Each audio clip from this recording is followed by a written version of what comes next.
Hello everyone, welcome to my YouTube channel education hub BD.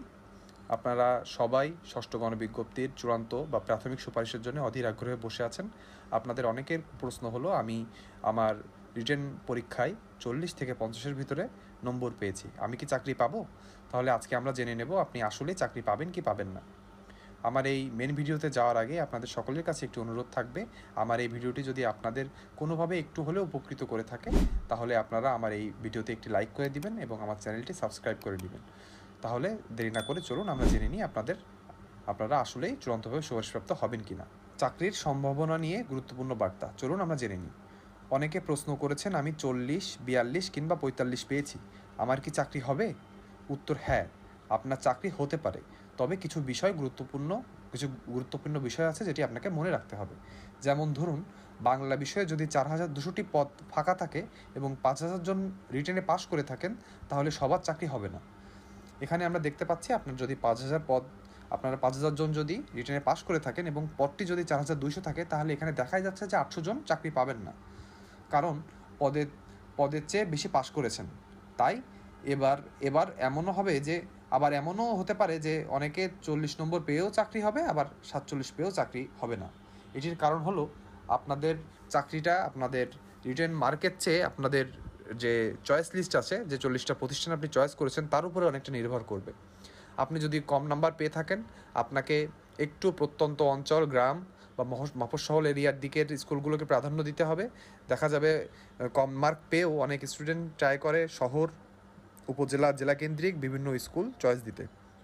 তখন দেখা যায় সেখানে অনেক কম্পিটিশন হওয়ার কারণে অনেকে 50-55 পেয়েও চাকরি পান না। আবার যারা একটু মার্ক কম পান এবং বুদ্ধি করে একটু গ্রামের বা একটু প্রত্যন্ত অঞ্চলের দিকের প্রতিষ্ঠানগুলোকে নিজের চয়েস লিস্টের সামনের সারিতে রাখেন, তারা সহজে চাকরি পেয়ে যান।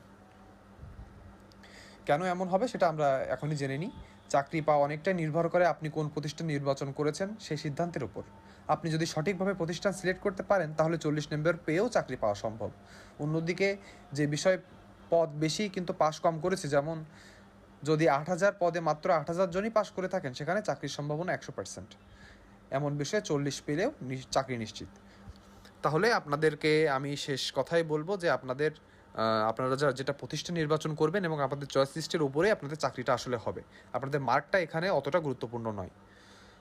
আমরা জানি যে অনেকের মার্ক কম থাকার পরে তারা অনেক ভালো ভালো প্রতিষ্ঠান সামনের দিকে রাখেন যেখানে কম্পিটিশন বেশি থাকে, সেজন্যে দেখা যায় যে আপনারা শেষমেশ চূড়ান্তভাবে সুপারিশপ্রাপ্ত হন না।